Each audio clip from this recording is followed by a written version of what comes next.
Hello, I'm Drayson Ball. And I'm Tanner Wilkinson. And we welcome you inside from the Badger Den. After our first weekend of action, Tanner, have to imagine, I wonder if you recovered from the weekend. We had a couple of soccer games, obviously had the football game. You were on the call, had a bunch of volleyball games. Wondering if you're recovered from a long weekend of fall sports action. Had my good Sunday nap. Was much needed, but we're good to go. Feeling great. It's so fun to get back into the swing of things, but like you said, it does. That first weekend tends to take maybe a heavier toll than others do. Just full-on fire hose effect of having fall sports back. But it was a great weekend, and glad to be back. And certainly after a football game, 95 degrees, climbing up near the end of that game, inside the booth, no AC inside the booth for us. We were there in there for about four and a half hours as we prepped and did that game. And so I have to imagine a heavy, a nice nap on Sunday after a hot day on Saturday. Maybe set the air conditioning down a couple degrees inside the house. But yeah, it was a very hot day. Glad our equipment, made it through the heat. Shout out to our guy, Joe Williams, for getting us and keeping us on the air with what were less than ideal mechanical conditions. You talk about field conditions and everything like that, but no, we made it through, and the Badgers made it through as well. It was a fun football game to call. Absolutely. The Badgers get the victory 31-17 over Garden City Community College. Let's start right there, Tanner. You were on the call with Greg Sterner. What were your thoughts? What did you see from the Badgers as you were on the call Saturday afternoon? First of all, this defense is legit. Major improvement from last season as far as discipline for a first game. I thought that this team played very sound, disciplined football, and all three levels, right? Your D-line, your linebackers, your secondary, all did their 1/11th out on the field. I thought it was a complete team effort. A few guys obviously tend to stick out more than others, but I thought whatever 11 were out there, minus one broken play, really got the job done for the Badgers on defense. It really felt like the defense set the tone for your offense, who struggled at times. They did score 4 offensive touchdowns, and they had a field goal there as well, but they did have their struggles. It wasn't all roses, and you never expect it to be all roses in the first game of the season, right? But the defense is what really shined. Let's talk a little bit about last week. We kind of highlighted a few things that we were going to look for on Saturday's game. You mentioned quarterback play. Yeah. A little touch and go there with quarterback play for the Badgers. What did you notice from the 3 quarterbacks that played Saturday? We talked about you and I kind of talked about Steve Smedley being in the race. He was not healthy enough to play, period. So Bryce Benson gets the start. It's such a crying shame that he got hurt, because I loved what I saw out of Bryce Benson. He threw a really good ball, had a really good command of the offense. His dual threat ability seemed like it was going to be a really good thing, and unfortunately went down with an injury twice, 2 different times, and ultimately was ruled out.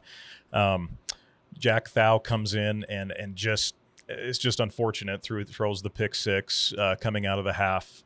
But then I thought Dylan Story did a good job coming in and managing things, right? And sometimes that's all you need out of your quarterback when you have an offensive line like the Badgers have, and a really talented backfield, 3 different running backs that I thought shined at different times throughout the game. Sometimes you just need a quarterback to come in and manage. But he made a couple really tough throws as well, had some really big 3rd-down conversions. So, you hope that is the lone carousel game this season, though, at quarterback, given what we saw last year. And we know Coach Erickson certainly doesn't want to see that again. But overall, got to be encouraged by what Dylan Story was able to do in the 4th quarter specifically. Yeah, for sure. And I think you saw from all 3 quarterbacks the highlights. I think you saw some of the good. You saw some of the bad with them as well. But I think it gives you a good, launching point to see who might be under center throughout the majority of the season. I think all 3 quarterbacks had their moments. Obviously, it's not going to be perfect in the first game of the season. A lot to build on with that. But I think they all 3 played well in certain instances of the game and aspects of the game. And I think it gives you a good base moving forward as you head in to the rest of the season. Let's talk a little bit about more of the things that I saw. I mentioned a couple of things. How well do they run the ball? How well do they protect the quarterback? And how do they do on 3rd-down conversions? The Badgers had a decent day running the ball, 127 rushing yards on 45 attempts. That's just under 3 yards a carry. So maybe not quite the best game you'll see from the Badgers throughout the season, but they did have a very solid running attack, and they also won the time of possession battle, Yes. which was a little bit aided by the effectiveness to which they were able to run the ball on Saturday. They did outgain the Bronc Busters by 101 yards on the ground. Yeah. The defense really stepped up, limited the ground game for Garden City, held them to just, I believe, 26 total rushing yards throughout the entire game. A very strong start from this front line and the back seven there as well from the Badgers. How do they protect the quarterback? Wasn't great. Yeah. Probably one of the areas of the game that you would agree that they struggled a little bit. Maybe that's the first game of the season. It's interesting though, because Zach Erickson did say that this was one of the more veteran areas on both sides of the ball was the offensive line. So maybe just first game jitters, who knows, learning some new stuff, and maybe Garden City threw some things in there they weren't expecting. They allow 5 sacks for a total of 39 yards. They had some weird bad snaps in there a couple of times. And then finally, third down conversions, excellent. 11 of 21, 52% on Saturday in third down conversions. And defensively, they held Garden City just 3 of 13 on third downs. No, that was a really important number. Greg and I were following that really closely as you do a fantastic job keeping those live stats for us. Makes our broadcast life a lot easier. And seeing those third down numbers, that kind of told the story of the game, right? Garden City's lone offensive touchdown was on a broken play, essentially, right? And aside from that, the Badger defense ruled the day. And I think you got to give some credit to Garden City's front four. I thought those guys were really, really good. I think we're going to see a couple of those guys move on and do good things at the next level. I thought they adjusted well. Snow ran the football, I thought, really effectively for the first quarter. And then the second and third quarters, the offensive line struggled. But by the end of the game, those big holes were, being formed again and opening up again. That led to some much better running back play late when it mattered most. So hopefully that momentum continues as well into next week at Cisco. Yeah, and as we mentioned, the defense limited them, like I said, just to one offensive touchdown. They had the interception return for a touchdown. But just one offensive touchdown. They did have the field goal, but that was a good job of the Badgers defense. It was the opening possession of the game. They got down, and credit to the Badgers defense, had a sack, I believe, and a couple of tackles there for no gain or losses, forced them into a field goal, allowed just the one offensive touchdown. Here's my favorite stat that I did, what I found while researching this game. Badgers had 7 sacks defensively in Saturday's game against Garden City Community College. More than they had in any game last season. It's the most since they played the Utah Islanders to kick off the 2024 season. If you want to go one step further, it's the most sacks they've had against an NJCAA opponent since they had 8 against Monroe College November 12th, 2022. Monroe College has since changed their name to Monroe University, and now they're up to Division II. They're no longer in the NJCAA. Wow. That's how long it's been since the Badgers have had that type of a performance defensively against an NJCAA opponent. Got to shout out Fale Atuaia. He had 3 tackles. He had 3 sacks as well, 4.5 tackles for loss. Fuapauna Mama had 2 sacks as well. Drayson Afuvai and Jaden Manwaring each had 1 sack in that game against Garden City. If you get that sort of production from your front four every week, I think you're going to feel very confident about what this defense can do for you. Well, that's something we talked about on the broadcast as well. When you're only having to send 3 or 4 guys after the quarterback, it opens up so much more that you can do in your secondary and in different coverages.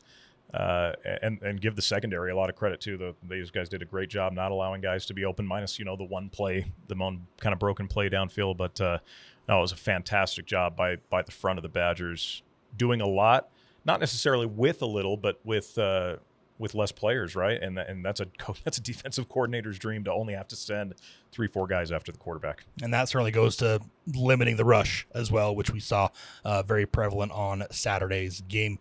One other area I'll just touch on before we move on. Going to be talking a little bit of volleyball, a little bit men's soccer here coming up.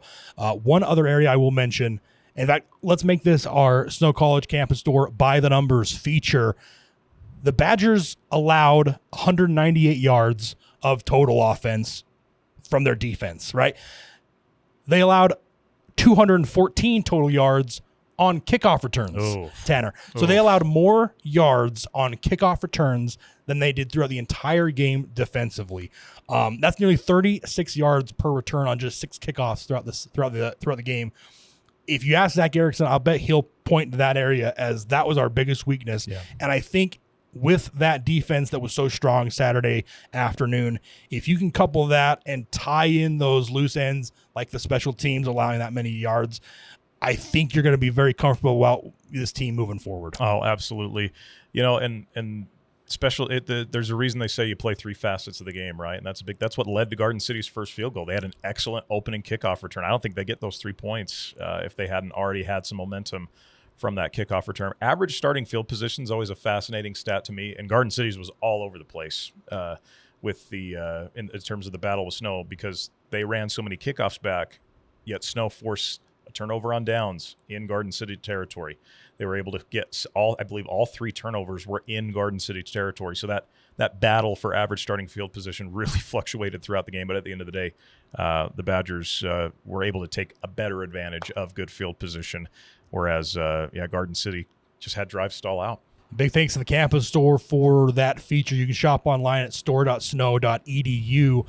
Let's transition now, Tanner, talk a little bit about the volleyball team. Yeah. The volleyball team goes to the Scooters Invitational over the weekend. They go 3-1 in Garden City, Kansas, as the Broncbusters host that tournament. They defeat Pratt, Garden City Community College, as well as Northwest College. They swept all those 3 games, 3-0 in each of those. They do drop 3-1 against number 14 Frank Phillips College. But a strong opening weekend for the volleyball team. Absolutely. We're going to be hearing Coach Mike Daniels' thoughts coming up here in just a little bit on the show. When you're going to these types of tournaments, because we talked about how they've got such a strong strength of schedule, right? And they wanted to get off to a fast start. I think any coach is going to take a 3-1 start given the level of competition that they played off this past weekend and are going to continue to play against some really good competition in the coming weekend. So I think if you leave the weekend with a winning record, you got to be happy about that at the end of the day. Yeah, they were very strong against Pratt and Garden City as well. They allowed only 16 points in any set on day one of that tournament to Pratt and Garden City. Northwest was a little more challenging. They won 25-18, 25-19, and 25-17. And even against Frank Phillips, I mean, they only lost. They won the first set 25-21, and then they only lost their other 3 by 3 points on each set. 25-22 was the sets 2, 3, and 4, and so very, very close games. And obviously, we talked about it before. Frank Phillips, a national tournament team from last season. Got to feel like you're very strong start to the season after making a good appearance against a national tournament team from last season. Ali McDaniel led the way offensively. She had 39 kills, 24 digs, 11 service aces, and 4 blocks, a 268 hitting percentage. She had her 18 kill, 10 dig double against Frank Phillips. Very, very strong performance against the nationally ranked team there as well. Hallie Layton, 28 kills, 13 digs, and 6 blocks. And Lily Grant, 103 assists throughout the weekend as well. Very, very strong performance from her. Let's talk a little bit about what they're going to see moving forward. A good schedule coming up and nationally ranked opponents next weekend. Yeah, and it's not going to get any easier when you get out of conference play. Their coach will be asking Coach Daniel about that within the conference. But yeah, this trip that they've got to Wyoming, all 4 of their matches are against teams that were in the top 25 preseason wise. And we talked so much about this in the earlier episodes, right? Of getting off to the good start as opposed to they've had some slow starts and then finish strong. Momentum's a real thing in sports. I'll hammer that probably every episode in this podcast. And I think the fact that they went 3-1 this first weekend, like I said, it's a good start, but there's going to be some more hunger. I think losing one of those matches is going to lead to some more hunger coming into this weekend, especially knowing the level of competition continues to get better for the Badgers. And they did so pretty convincingly. Yes. I mean, those 3 games they won, and who knows, what level of competition, you'll see throughout the year, obviously, but they did it convincingly. I think that's the most important thing is they looked very sharp, and even in their loss against Frank Phillips, a couple of those points go your direction. You could be looking at a little bit of a different result there as well. Moving on, men's soccer, they went 1-1 over the weekend. They earned a victory, an 8-1 win over Casper Community College, the number 18 Thunderbirds entering the season. They turn around and suffer a 3-2 loss against Arizona Western College on Saturday. That Arizona Western game, we'll get to that in just a second. We'll touch on Casper first. Very interesting game. had a lightning delay in that one. But first, we'll talk about Casper, the 8-1 victory, a very strong performance from the Badgers to open their 2026 campaign. J.J. Cubillas had a pair of goals and 2 assists. Jorge Beltran also had 2 goals and an assist. The defense looked very strong in that game, Tanner. What did you see from the Badgers over the weekend? That was another thing we talked about, was so many of the defenders coming back from last year's squad, right? And that I think that shows. And the fact that you were able to go out and be that convincing against a ranked team is always a good sign, right? And then when you go into your matchup the next day, disappointing result at the end of the day to lose, right? And we'll touch on that more as the show goes on. But I think the fact that you were extremely competitive, right? That's always a good sign early when you're playing against high competition. And even if you don't come away with the win, we talked about it with volleyball too, right? They were competitive sets that the volleyball team had. That was a competitive match that men's soccer had on Saturday as well. They allowed just 1 shot on goal. The goal they scored, Casper, was the only shot they had on goal all game. They had just 2 corner kicks throughout the game as well. The Badgers outshot the Thunderbirds 25-9 throughout the 90 minutes on Thursday. The Badgers had 13 shots on goal. So a very convincing victory. You take that momentum and hopefully would have bring it into Arizona Western. Badgers come out a little bit sluggish in that game against Arizona Western. Maybe they, a little overconfidence, maybe getting a big victory like that against the ranked team to start your season. The Matadors came in very hungry, wanting that game. The Matadors had lost 3-0 up to Salt Lake Community College on Thursday, so you know that they didn't want to go 0-2 in their first weekend of the season. They came in very hungry. They were very aggressive, played a very, very physical brand of soccer. And I think it caught the Badgers off guard, quite frankly. The Badgers committed 2 fouls in the penalty box in the first half of that game and surrendered 2 penalty kick goals as a result. And so from right on your heels, not only were you sort of at least outmatched initially physically, you also committed those silly penalties in the box and gave the Matadors a 2-0 lead in the first half. They gave up a 3rd goal early in the second half. And then about the 57th minute, we went into a lightning delay. We had lightning in the area, can't be on the field, can't play at all during a lightning delay. An hour and 10 minutes. We had to vacate the field. They had to go sit in the buses. We had to go sit in our cars. Can't be on the field. It's a rule that we have here at Snow College. And after the hour and 10 minute lightning delay, you felt the momentum change. You could hear the Badgers warming up as they got about a 10 or 15 minute warm up after the delay was over. You said, we've got approximately 35 minutes to change this game, to get the momentum back on our side. And they did just that. In the final about 33 minutes of that game, 35 minutes of that game, they scored within 3 minutes of resuming play. Came out very physical and scored within 3 minutes.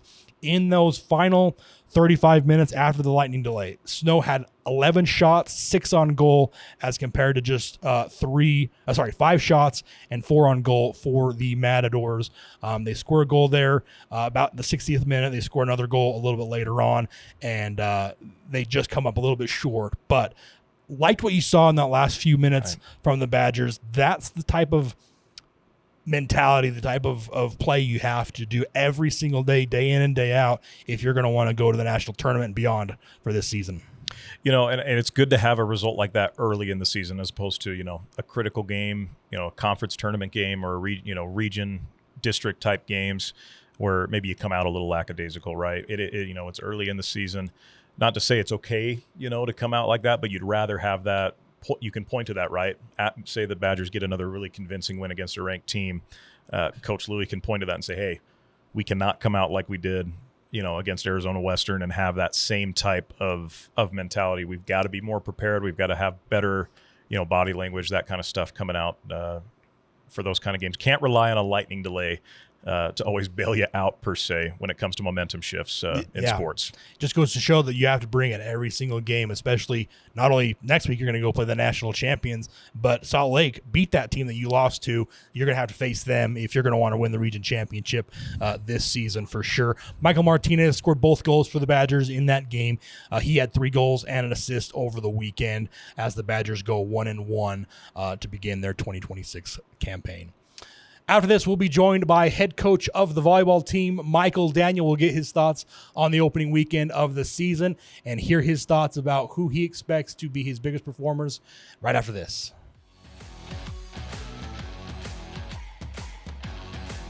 Today's episode is being sponsored by Badger Booster Club. By joining the Badger Booster Club, you can get exclusive perks during Snow College athletic events. You can also know that your money is going directly to helping Snow College athletes perform at their highest level. Your money helps teams pay for travel, equipment, and more. Whether you're an alumni, a parent, or a business owner looking for advertising space, the Badger Booster Club is the best way to support Snow College athletics. To find out more about packages and to become a booster, visit snowbadgers.com and click on Become a Booster. All of us at Snow College Athletics, thank you for your support. We couldn't do what we do without you. Go Badgers! And we welcome you back to From the Badger Den. Tanner Wilkinson here with you. Excited for our first interview segment today with Snow College women's volleyball head coach Mike Daniel. Coach, appreciate you taking some time out, and welcome to the Den. Welcome to the podcast. Great to have you on. Thank you. My pleasure. Excited to be here. Let's go ahead and jump right into it. You guys had a busy weekend with the Garden City at Scooters Invitational. Take us a little bit through those results and how your girls played. Yeah, the biggest takeaway from the weekend was our girls have played the best that they've played, the entire season. Yeah, it's the first tournament, but we've been playing for about 3 weeks and kind of put it all together for the first tournament and really liked what we saw. Good preparation as we roll into some of these bigger tournaments. You guys matched up against Frank Phillips. They were a national tournament team last season along with you guys. What did you see specifically in that matchup? Yeah, they had one really good pin returner. She was their conference player of the year, Gina Fontanez. She, we scouted them out pretty good, and they had some middles that did some really good things. And when it came down to crunch time, they went to the pins a bunch. Kind of exposed some things that we need to work on, and that's better earlier in the season than later. So got some good areas for improvement as we prepare this week, rolling into this weekend. You kind of talked about the end of last season. You guys really ended last season on a high note, won a ton of games late, made a run to the national tournament, brought a lot of players back from last year's team. How much has that helped both the momentum of last year and returning those players? How's that helped to start the season? That's a loaded question. Lots of questions in there. Yeah. For us as coaches, we always want to know the why. And last year was a great learning opportunity for us. We start out 0-4 in Miami, and that was not any coach wants to start their season with. So we step back, what's the why, and analyzing it. We start out with a little bit more structured, strategic tournament season this year. Yeah, beginning with the end in mind, starting out with a little bit, what's best emotionally, mentally for our athletes? How can we prepare them, showing up to the gym 10 minutes before travel, a couple days before. So we learned a lot about how to get our athletes in the right space mentally. How do we prepare them mentally? Everybody looks at the physical stuff, but for volleyball, I think it's 80, 90% mental. So we got a lot of momentum. We do a great job at retaining our athletes. Everybody came back. We had a fantastic spring. Some of our sophomores went on and are playing, they're starting at D1 programs right now. And we didn't lose anybody. There's conversations with some of our players already about next year from high-level programs. So Very nice. We upgraded some positions and we had a great recruiting class. So we're on a good trajectory. I like that. You were able to win the District Coach of the Year award last year. Take us through what that meant for you as a coach, being able to be recognized like that. Probably isn't the answer that you're looking for, but it's a plaque. It's a piece of paper. It was nice, but it doesn't mean a whole bunch to me. Got a whole bunch of rings and plaques and trophies from past years, and they're nice, but I think it comes down to ultimately, what do we do today? How do we learn from yesterday? Spoken like a great coach. I think any good coach is going to downplay that award and continue to make it about the team. We talked a little bit about some returners and then the recruiting class as well. Give us some names for some players that you feel like are going to be key to you guys' success this year. Yeah, that's a hard question for me, and it's easy for media outlets, but we I'm going to preface it with I love our team, and we win as a team. We learn as a team. But some of the names you'll see, we had some strong performances last week from Emily Kinnison. She's a middle blocker. Leah McDaniel's returner. She won a couple all-conference awards, all-tournament awards last year. Have a great setter from Skyridge High School, Lily Grant. Returning setters, Sadie Spencer, Brittany Stone, libero. So those are just a couple. We have the first student from the Czech Republic to attend Snow College ever. Wow. Yeah, Cool. Dominika Dudova. Hopefully you see all of them. Yeah, and that's a good sign of a good team, right? When you have so many names to go down, and depth super important. It's going to be really important for you guys in SWAC play. 4 of the 7 teams in the SWAC were ranked. You guys play a bunch of ranked teams as well in non-conference. Take us through just playing that highest level of competition and what that's like to prepare for as a coach. Yeah, you've heard the phrase iron sharpens iron, and assistant coach Colton, he's constantly saying that. We want to be prepared again, physically, mentally, and the best way to win a national championship, to win a district championship, is to play high-level teams. So I'm excited about it. And that continues this weekend. You guys will be heading up to Wyoming. All 4 of your matches are against teams in the preseason rankings. What goals do you guys have as a team this weekend, and what are you looking forward to? Yeah, honestly, it's about performance goals. What did we learn last weekend? What do we need to address? What do we need to change? Great coach said, coaches are change agents. All of us can perform these skills at a high level. So what's the difference between us and all these other top 20 teams? Identify the why, work on the systems. Not predicting a win or a loss with anybody, because coaches can't control outcome. But this team has one of the highest rate of changes that I've ever seen. One of the skills I work, for example, Emily, middle blocker, she had a great blocking weekend. And she came in season great eye work, and we improved it just a little bit the first week. That usually takes a couple months with players. We're coaching her on Tuesday. She's making changes, and she's better on Friday. And that's not just one player. These guys, we have a high GPA. We're making good changes. So as long as we keep making marginal improvements every day, we're on a good trajectory for both this weekend and the end of the season. We like it. Coach, appreciate your time so much. Best of luck as the season rolls on. Looking forward to getting some of those names that you mentioned in on the Badger Den. So that'll be a good thing. But best of luck this weekend, and appreciate your time. Thank you. It's a pleasure being here.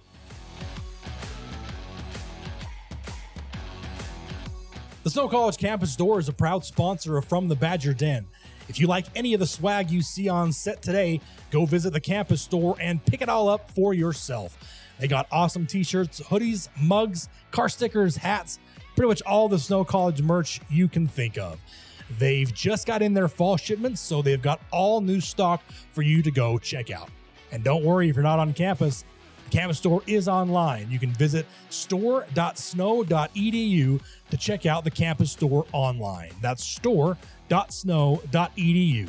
The Snow College Campus Store, the best place to show off your Badger pride.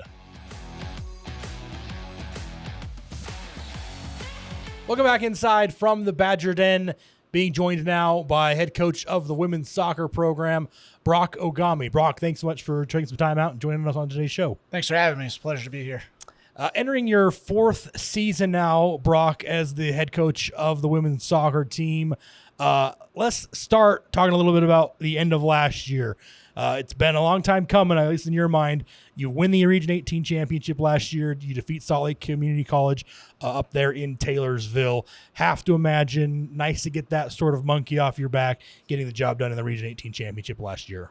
Yeah, it was a good feeling to finally do that, because I think the last time I was on, that was one of the things we talked about, is being able to go there and do that. And just to be able to win it with that group last year, it was really special. Let's jump into this year. Being your season here in just a couple of days' time, head out to Iowa, face a couple of stiff opponents, a couple of preseason ranked teams, Indian Hills Community College, Iowa Western Community College as well. Let's talk about that trip a little bit. What are your expectations as you head to Iowa, face a couple of tough teams? Well, I think we use the preseason really well to kind of sharpen us because we wanted to play some ranked opponents. And we want to do that before conference starts because there's really nowhere in the schedule to fit those in. So if we want to make it to the level that we do, and that's going to compete in the national tournament, like you have to play teams that will most likely be there. And I can't think of more storied programs than Iowa Western and Indian Hills, and have a lot of respect for those guys and how they manage their programs. And really, I just wanted to see us be tested against some of the best. And maybe I'm assuming a little bit too much here, but last couple of years maybe felt like you were one of the first one or two outside teams looking in on the national tournament, getting on an automatic bid. Wondering if scheduling these tougher opponents in the non-conference played a little bit of a factor into maybe getting an edge into those those bids if you need it. No, that's not really a factor going into it because it really doesn't get easier once you start conference play, and you're the game after the region championship doesn't get any easier too with going up against region 1. So the path doesn't get easier. I would rather use our time and resources and money spent playing against the top competition versus someone who's not ranked. So I'd rather use those resources we have to play the top opponents that we can. Let's talk a little bit about your preseason. You did schedule 3 4-year schools in the preseason. You go up to Idaho State. You get a 1-1 result there. You also play Boise State. Tell us a little bit about. We talked briefly about that Idaho State game. I told you you would have been better suited to take a canoe and a couple of paddles up to that Idaho State game. Rain-soaked field, but you guys played through it, battled well, and got that 1-1 result up there against Idaho State. Tell us a little bit about that game. Talk a little bit about the other games you had in the preseason. Yeah, so I mean, right off the bat, playing Boise State after having 3 practices under our belt. I mean, it's really, we want to see what kind of team we have and if we're going to be built for the storm. And lo and behold, going to play against Idaho State, like we were literally playing in a storm, and be able to go down there against a Division I opponent and pull off a result in a game that counted for them on ESPN. I think speaks highly of the group and the character and the resilience we have early on. And if we can just replicate the lessons that we learned in that one throughout the season, then we should be in pretty good shape. You returned 10 players from last year's team. That includes Kelsey Peterson, who was a first-team all-conference selection last season out of the midfield, sort of an attacking midfielder, I guess, very, very commands the midfield. You also returned Brindy Jones, who's a defender. She was named to the third-team all-conference last season. Let's start on the offensive side of the pitch. You bring back a handful of offensive players: Brenna Arazo, Adele Grimley, Carly Knudsen, Hallie Hansen. What have you seen, or what do you expect to see from those returning on your offensive group, including those new freshmen that you're bringing in? Yeah, it's nice to have some continuity going into this season. Hallie Hansen's had a great offseason. She came in extremely fit, and in the 3 preseason games, she's been pressing the heck out of teams, which hasn't been her MO in the past. So, she's really added that to her game, which has been great to see. She's going to be fighting for time. Carly Knudsen's just she's a great target forward. She's great turning the ball and then putting things on frame. So she creates a lot for us. Adele and Anna are going to be fighting for time, and we've brought in some good freshmen in those spots too. And, Kelsey Peterson and Brenna Arazo have formed a pretty good partnership in the middle of the park since last spring. So they're pretty dynamic to watch. And then, bringing in Lydia Neville and Ari Bunce. I mean, those 2 are pretty similar to Kelsey and Brenna. So it's kind of cool to have all 4 to work with in those spots. Yeah, I'm a big fan of Kelsey Peterson. I've said this before. I've said it a couple weeks ago on this show. Kelsey is one of those types of players that if you don't know anything about soccer, you come to your first soccer game, you can watch and you can pick out Kelsey Peterson and say, oh, she's different. She plays the game differently than the other players. Certainly a special talent. Let's move over to the defensive side of the ball. In addition to Jones, you bring back Callie Jackson, Anna Monson, Kalia Wagner, Kanani Haunga. Tell us a little bit about what you're going to see defensively. Who are the names we're going to be hearing throughout the season on that side of the pitch? Yeah, Kanani's been one of our best defenders in our 3 preseason games. She's been pretty, one of the pretty big standouts in those spots. Callie Jackson, I think, is all planet. Looks the part, plays the part. I think that's a kid that can go pretty high. Brindy Jones, 3rd-team all SWAC. She's one of the most underrated players, not just in junior college, but even, when recruiting her, it's a great high school career. And then she played on one of the top GA teams that actually won the national tournament. And she played with some really good players, and she was just she went under the radar. And the more times I watched her, I couldn't understand why, because she just does everything well. And, I'm lucky that we got her here, and she ends up scoring the game-winning goal in the Region 18 tournament. And, she's as solid can be, and she's one of our captains, same with Kanani and Callie. And, those three being in the back and leadership positions, I mean, that's going to be a big group for us. Obviously, it's tough at the junior college level. You lose a lot of players, transfers. I mean, college athletics in this day and age. But to bring back that group, have to imagine you're going to rely heavily on your sophomores, and hopefully they can set the tone for those incoming freshmen throughout the year. Yeah, they've done a great job, especially in the summer. Just goal number one of our program is to build a connection. And I put a lot of responsibility on the sophomores to reach out to the incoming freshmen, to get together, to train, be able to hang out off the field, to kind of build those bonds. By the time we get here August 1, like, those things are already in place. And they've done a great job with that, but they know there's no room to get comfortable or be complacent, because the freshmen can come in and take their spot at any given moment.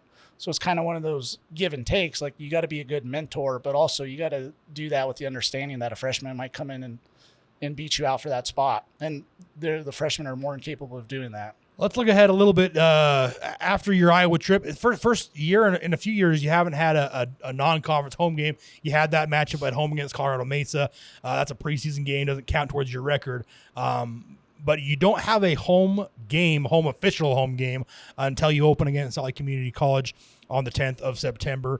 You open conference play against Colorado Northwestern Community College September 5th, but don't have a home game, like I said, until the 10th there. Tell us a little bit about what you're looking forward to going into conference, especially bringing in Salt Lake Community College in your home opener. Got to imagine you're going to see them a couple of times throughout the rest of the year. Yeah, I mean, no doubt about that. I think, our focus is just on the next one and putting the schedule together. Like in years past, that's kind of been our Achilles heel, is being able to get results on the road. Like, we've been really solid at home, but if you want to challenge for conference, you got to be able to do both. You got to take care of your results at home, but you also got to go take some points away on the road as well. So that's the thought process in there, scheduling those away games so we can kind of get our travel routine down, and then just understand the ins and outs of travel and the recovery side of things and the timing of things. So that way we give ourselves the best chance to perform well. Have to imagine that Salt Lake Community College team is going to come in looking for a little bit of revenge. In fact, this team, Salt Lake and Snow College, has met in the Region 18 tournament, the championship game, 8 straight seasons. It's almost an annual event between you and Salt Lake Community College in the Region 18 final. Have to imagine they're going to be looking for revenge on their mind. I would imagine so, but I think you go into any conference game, like, everyone's going to want to beat each other. And I think that's what makes our region so great is there's really no easy games. I mean, you look at all the results over the years, there's probably been a couple eye-opening ones from either team. So, you got to show up and play your best ball against every opponent. And, they're going to do that against us and vice versa. But, like, you can't overlook any opponent, especially in our region, because, everyone's capable of beating everybody. And one final thought here. This is more just for me. I don't know. This is maybe just more of a fun question for me. The 11th year of women's soccer here at Snow College.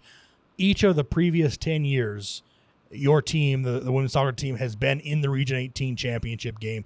They've not missed a Region 18 championship game. Do you feel, is there any pressure to live up to that? Or is that just the expectation is that at minimum, we are in the Region 18 championship game every single year? I mean, I think pressure is a privilege, and taking over the program, you understand the history of it and the responsibility that comes with it. So I don't feel any extra pressure to get there, and I don't want to put the pressure on the team to set those expectations for them or limitations for them. Like, again, like our process is just take it day by day, and it starts with our training tomorrow, and then we'll worry about the next thing. So I've gotten in trouble of looking past a couple games down the road, and that's usually when they get you, and that comes with maturity, especially on my end, is just taking a day by day approach and just doing what's best for the team in the moment, not looking too far ahead. Well, Brock, certainly we are all looking forward to getting your season underway as you guys head over to Iowa, make a short little trip over to Iowa to take on Iowa Western Community College, the number 5 ranked team in the country. That game is at 3 o'clock on Thursday, August 27th. And then you'll wrap up that little 2-day quote-unquote tournament against number 11 Indian Hills Community College Saturday, August 29th at 10 a.m. And we'll certainly be looking forward to those games to get your 2026 season underway. Back after this, quick timeout on From the Badger Den. And a big thanks from head coach Brock Ogami for joining us on the podcast. I thought it was really interesting, a few of the things he said there. Brock's always a good interview. He's always good to have on. And you've done some interviews with him in the past as well. But love Brock. He's always a great interview. Very personable. You love when a coach is real. And you know, I'd say the majority of our coaches here at Snow College are very real. And we're fortunate to have good interviews each and every week. So also a big thank you to Michael Daniel for joining the podcast as well. Good to get his insights as he starts his season. Now let's take a look at what you'll see from the Snow College Badgers beginning this weekend as the women's soccer team. They'll travel to Iowa to take on number 5 Iowa Western Community College. They'll then turn around and take on number 11 ranked Indian Hills Community College. A big test for the Badgers as they begin their 2027 season. You know, it's really interesting. I feel like every one of these teams has come out swinging, right? Wanting to play the best competition. Coach Daniel in his interview talked about how iron sharpens iron, and I think that's really been a key with all of these teams. They want to play the best. They know that when conference play comes, regardless of what conference you're in, you're going to be playing some pretty darn good teams. You're going to have ranked opponents. You might as well get beefed up now, get ready to play that type of competition now, so you're not caught off guard by the time you get into the meat of your schedule. Yeah, and I think Brock will tell you, I think, you know, one of the things that he's seen over his tenure here at Snow College is that he's been left out of the national tournament a couple of times where you thought, God, they really have a strong case to get in, but maybe it's because of some of those non-conference games you don't schedule quite as difficult as opponents. As opposed to this year, maybe he made that a deliberate effort to schedule these tougher non-conference opponents to hopefully bolster his resume. You can go get a couple of wins there on the road. That might give you the extra little, I don't know, bonus points when it comes to deciding who gets those national tournament teams, those national bids, in the event that you don't win your region championship, and so on and so forth. Get those heavy ranked opponents early and hopefully get that to bolster your resume going forward in the season. Switching our attention to men's soccer, they'll also be in Iowa as they'll also take on Indian Hills Community College, the defending national champions. A very interesting matchup for them. Going to be interesting to see both opponents, frankly. I mean, the number 4 ranked Mojave Community College in the preseason poll. 2 very, very strong opponents. Obviously, you get a chance to face the defending national champions on their home turf and another top 5 ranked opponent. So you're going to have a very tough time. Hopefully you can go in there, maybe get one win, maybe you win both games, and you set your season up for a lot of success there as the Badgers head to Iowa. It's always fun when you play the team that's got the target on their back, right? Because you're not the team with the target on your back, where Indian Hills is the defending national champions. You want to talk about a launching pad for the rest of your season, right? Coming off, a disappointing game on Saturday, got a real chance to turn that mood around, and hopefully that, like we talked about, the momentum towards the end of that game after the lightning delay, you're able to implement that and get off to a bit of a faster start. You're going to have to against either of these opponents this coming weekend. And I think maybe we'll look back in 2 months' time and we'll say, hey, that lightning delay actually played a pivotal part in our season because it illustrated, I don't know, maybe what it takes to win those types of games. And so you go into Iowa, you're coming off that loss. You felt good about how you played after the lightning delay against Arizona Western. You take that same momentum, that same mindset into the games this weekend against Indian Hills and Mojave, and hopefully you can come away with a couple of victories and go 3-1 in your non-conference against top 20 ranked teams, all 4 of them. And so I think that'll set you up very nicely going into conference play beginning in September. Finally, we'll talk about women's volleyball. They head to the Laramie County Community College Invitational up in Cheyenne, Wyoming, beginning Friday, August 28th. They'll take on 4 preseason ranked opponents, one of the toughest probably the toughest tournament they'll face in their non-conference schedule this season. They'll begin the tournament against Colby Community College on August 28th at 9 a.m. And they'll also take on Northeastern Junior College Friday at 3 p.m. They'll wrap up the tournament at 11 o'clock on Saturday against New Mexico Military, and then they'll turn around and play Casper College on August 29th at 3 p.m. Another big, strong test we've talked about a little bit before with the volleyball team. Haven't always gotten off to the greatest starts during the season, but it's because they play these high-level opponents, and that sets them up to have a lot of success at the end of the year. Yeah, going back to Coach Daniel's interview, he talked a lot about, how this sets them up, right? When where they have such a difficult conference.